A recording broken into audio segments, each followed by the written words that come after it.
নমস্কাৰ star cement present time at big ব্ৰেকিংলৈ স্বাগতম জনাই ষ্টুডিঅত মই এপলিনা কংগ্ৰেছ দলৰ প্ৰতি এতিয়া আস্থা হেৰাইছে সংখ্যালঘু ৰাইজৰ যাৰ বাবে নিখাৰ ভাগতে কংগ্ৰেছ ত্যাগ কৰিছে শ শ সংখ্যালঘুৱে হুৰাহুৰে এতিয়া কংগ্ৰেছৰ ভেটি খহা পৰিলক্ষিত হৈছে ২৬ৰ বিধানসভা নিৰ্বাচনলৈ ৰণদংকা নৌ বাজুতে এতিয়া কংগ্ৰেছ দলটোৰ ভেটি উচ্চন হোৱাৰ উপক্ৰম হোৱা পৰিলক্ষিত হৈছে নিখাৰ ভাগতে শ শ কংগ্ৰেছ দল ত্যাগ কৰা সংখ্যালঘুৱে ক্ষোভ প্ৰকাশ কৰিছে কংগ্ৰেছ দলটোৰ বিৰুদ্ধে প্ৰশ্ন কৰিছে দীৰ্ঘদিনে তেওঁলোকে কংগ্ৰেছ দলৰ বাবে সক্ৰিয় কাম কৰিলে সক্ৰিয়তাৰে কংগ্ৰেছ দলটোৰ প্ৰচাৰ কৰিলে কিন্তু তাৰ পিছত কংগ্ৰেছ দলৰ বৰমুৰিয়া সকলে কি দিলে সংখ্যালঘু ৰাইজক এই প্ৰশ্ন উত্থাপন কৰি এতিয়া সংখ্যালঘু ৰাইজে এৰিছে কংগ্ৰেছ দল লৈছে এই মুহূৰ্তত টাইম এট বিগ ব্ৰেকিং সংখ্যালঘু এলেকাত শূন্য হোৱাৰ দিশে কংগ্ৰেছৰ প্ৰতি এতিয়া আস্থা হেৰাইছে সংখ্যালঘু ৰাইজৰ যাৰ বাবে সংখ্যালঘু এলেকাত প্ৰায় শূন্য হৈ পৰিছে কংগ্ৰেছ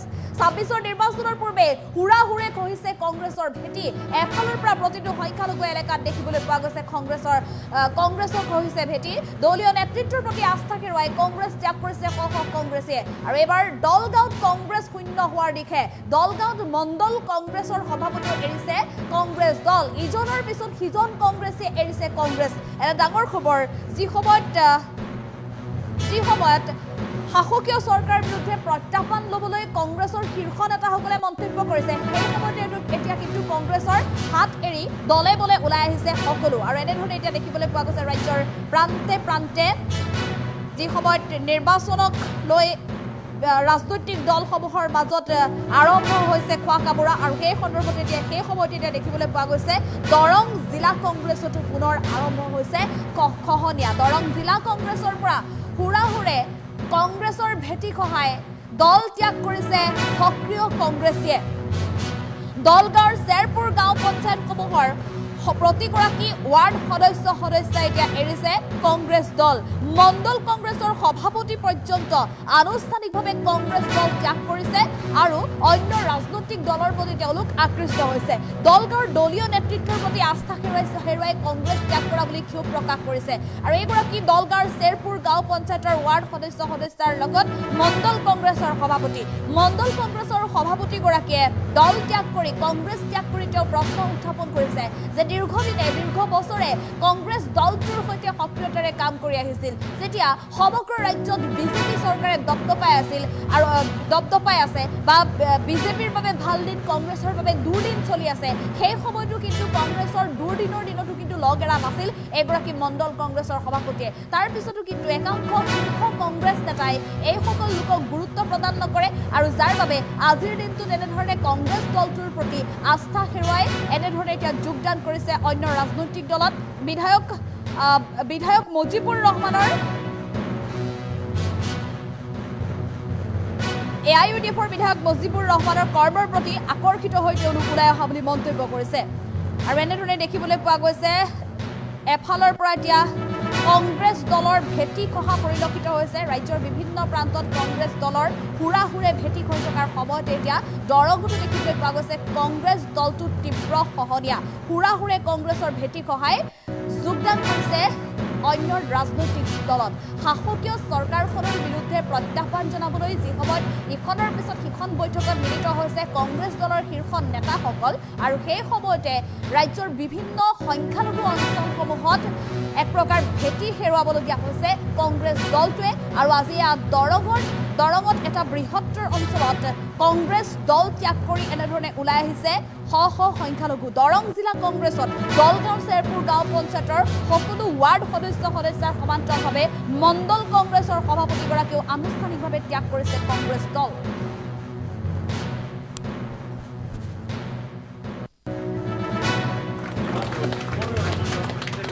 কংগ্ৰেছৰ মানে ইমান ডাঙৰ দল এটা আমি অলপ সৰু দল এটা এই ইণ্টাৰনেশ্যনেল দল বুলি কওঁ নেশ্যনেল নহয় ইণ্টাৰনেশ্যনেল দল তেখেতসকলৰ দলটোৰ মানে এটাই আহ্বান কৰিম যে আপোনালোকে এই যে সাগৰ যে কৈছিলে কংগ্ৰেছ এটা মহাসাগৰ এই সাগৰৰ পানী শুকাই গৈছে এতিয়া যিখিনি নদ নদী আছে সেইখিনিত কমচে কম আপোনাৰ সৰজমিন মাটি তাহাৰ কাৰণে নামি আহক যোৱা নিৰ্বাচনত 2021 চনত UDF BPF একলগ থকাৰ কাৰণে 28খন 29খন সিট পাইছিলে আৰু আমি বিজেপিৰ পৰা প্ৰায় 10খন আসন কাঢ়ি আনি কংগ্ৰেছৰ হাতত দিছিলোঁ।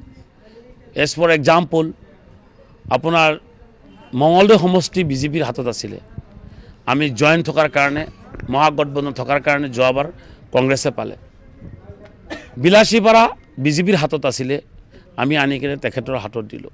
এনেকুৱা আপোনাৰ অসমৰ বিভিন্ন জাগাত ৰহা আছিলে, ৰহা আনি কিনে আমি কংগ্ৰেছৰ হাতত দিলোঁ।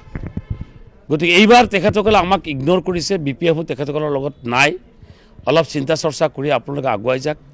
অসমত সাম্প্ৰদায়িক যে ৰাজনীতিক বিজেপিয়ে কৰি আছে, মাননীয় মুখ্যমন্ত্ৰী মুছলমানৰ বিৰুদ্ধে যি আৱাজ দিছে, মুছলমানৰ যি অন্যায় কৰি আছে, আৰু সঁচাকৈ যদি আপোনালোক মুছলমানৰ প্ৰতি অলপ দৰদ আছে, মুছলমানৰ যদি অলপ মানে আপোনালোকে যিহেতুকে নিমখ খাই থৈছে, মুছলমানে আপোনালোকক বহুতবাৰ দিল্লী দিছপুৰ ৰাজপথত বহাইছিলে, কিন্তু মুছলমানক তাৰ প্ৰতিদান আপোনালোকে দিয়া নাই। চৰৰ মাটিৰ পাট্টা নিদিলে, প্লেন এৰিয়াৰ মাটিৰ পাট্টা নিদিলে, ডিপোটাৰৰ সমস্যা বৃদ্ধি কৰি দিলে, ডিটেনশ্যন কেম্প বনাই দিলে, ফৰেনাৰ্ছ ট্ৰিবিউনেল বনাই কিনে কিমান আপোনাৰ স্বদেশীক বিদেশী বনালে। আপোনালোকে বহুত অন্যায় কৰিছে। এইবাৰ কমচে কম বিজেপিক, সাম্প্ৰদায়িক বিজেপিক চৰকাৰৰ পৰা উফৰাবৰ কাৰণে সকলো দল একলগ কৰি আপোনাৰ বিগ ব্ৰাদাৰৰ ৰুলিং লৈ আপোনাৰ আপাৰ আছাম, লোৱাৰ আছাম, বৰাক ভেলী, বড়ো এৰিয়া সকলোতে আপোনালোকে সকলো দলৰ লগত আলোচনা কৰি যদি আগবাঢ়ি যায়, তেতিয়া মই ভাবোঁ অহা 2026 চনত নিশ্চিতভাৱে আপোনাৰ বিজেপি হাৰিব। আদাৰৱাইজ বিহাৰৰ নিচিনা ফলাফল অসমত হোৱাৰ পূৰ্ণ সম্ভাৱনা আছে। চাওক, কথাটো হৈছে কি, মই কংগ্ৰেছৰ নেতা বুলি নকওঁ, তেখেত পাৰ্ট টাইম নেতা। এটা সময়ত UDF-ত আছিলে, মাত্ৰ 2006-07-08লৈকে তেখেত আছিলে। তাৰপিছত UDF-ৰ পৰা এবাৰ জিলা পৰিষদ খেলি তেখেত বেছিমাৰী জিলা পৰিষদ জয়ী হৈছিলে। তাৰপিছত দুবাৰ বেছিমাৰী জিলা পৰিষদত মোৰ মিছেছৰ লগত এবাৰ হাৰিছে। মোৰ ডাঙৰ বাবুৰ ল'ৰা ৰফিকুল ইছলামৰ লগত ইলেকশ্যন কণ্টেষ্ট কৰি হাৰিছে। আৰু তেখেতক মই দেখা পাইছোঁ, কংগ্ৰেছ পাৰ্টি যেতিয়া নেকি আপোনাৰ ইলেকশ্যনৰ সময় হয়, তেতিয়া তেখেত ওলাই আহে কুলি চৰাইৰ নিচিনা, আহি কিনে টিকেটটো বিচাৰে। কাৰণ টিকেটটো তেখেতে পাই যায়। জানে আপোনালোকে যোৱা নিৰ্বাচনত আগতো কংগ্ৰেছৰ এটা বেড নেম আছে, সেইটো হৈছে টিকেট দিয়াৰ সময়ত মানে পইচা লেনদেন কৰে, টকাৰ বিনিময়ত তেখেতসকলে টিকেট দিয়ে। গতিকে টকাৰ বিনিময়ত তেখেতে টিকেটটো লৈ আহে আৰু ইলেকশ্যন খেলে আৰু হাৰি যায়। গতিকে মই ভাবোঁ যে এইবাৰ তেখেতে টকাৰ যিটো অহংকাৰ, হয়তো টিকেটটোক লৈ আহিব পাৰিব, কাৰণ টকা যিহেতু আছে, আৰু কংগ্ৰেছ যিহেতু দলৰ নেতাসকলে টকাৰ লগত জড়িত, লাখ লাখ কোটি কোটি টকাত টিকেট চেল কৰে, গতিকে টিকেট লৈ আহিব পাৰিব। কিন্তু দলগাঁও সমষ্টিৰ ভোটাৰে তেখেতক ভোট নিদিয়ে। দলগাঁও সমষ্টিৰ ভোটাৰ ৰাইজে তেখেতক কোনোদিন ছাপৰ্ট নকৰে। ছাপৰ্ট নকৰাৰ বহুবিলাক কাৰণ আছে। আৰু তেখেতে যিখিনি মোক গালি পাৰিছে, মোক গালি পাৰক, মোৰ আপত্তি নাই। মই বিধায়ক, মই কিবা কাম কৰিব পৰা নাই, ক'ৰবাত কিবা দুখ কৰিছোঁ, মোৰ বিৰুদ্ধে তেখেতে 100টা কওক, কিন্তু শ্ৰদ্ধাৰ সন্মানীয় দলগাঁও সমষ্টিৰ ৰাইজক তেখেতে গালি পাৰিব, পাপী বুলি ক'ব, এইটো বৰদাস্ত কৰিব নোৱাৰি। আৰু দলগাঁও সমষ্টিৰ শ্ৰদ্ধাৰ ৰাইজক মই বিচাৰ দিছোঁ, অহা নিৰ্বাচনত আপোনালোকে ইয়াৰ প্ৰত্যুত্তৰ দিব লাগিব। 3টা টাৰ্মছ কনজিকুৱেটলি আপোনাৰ 3টা টাৰ্মছত কংগ্ৰেছৰ ইয়াতে আপোনাৰ হেৰি আছে, বিধায়ক আছিলে, তেতিয়া দলগাঁও সমষ্টিৰ মানুহ পাপী নাছিলে। এবাৰ মাত্ৰ কংগ্ৰেছক ভোট দিয়া নাই, তালাচাবিত ভোট দিছে, মোক বিধায়ক বনাইছে, দলগাঁও সমষ্টিৰ মানুহ পাপী হৈ গ'ল। ইমান জঘন্য, ইমান নিকৃষ্ট পলিটিক্স কৰিব নাপায়। এই দলগাঁও সমষ্টি এখন সন্মানী সমষ্টি। এই সমষ্টিত বহুত জ্ঞানী গুণী, আপোনাৰ বহুত অলি বুজুৰ্গ, আপোনাৰ পীৰ বহুত আছে।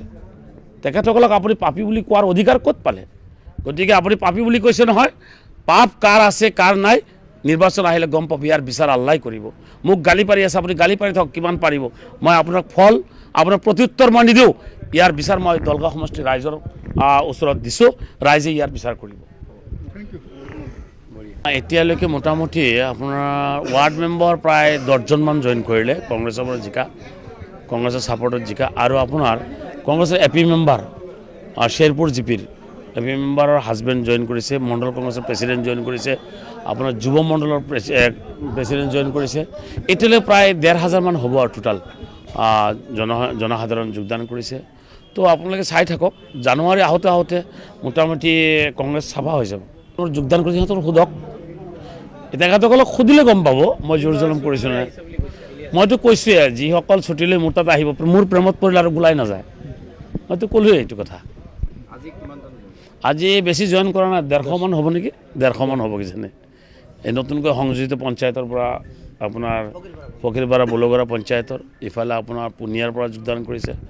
মাত্ৰ এইখিনি নহয়, আপোনাৰ সমষ্টিৰ চুকে কোণে জাতি ধৰ্ম বৰ্ণ নিৰ্বিশেষে এইবাৰ, যোৱাবাৰ মই 60,000 ভোটত দলগাঁও সমষ্টিৰ ৰাইজে মোক জিকাইছিলে।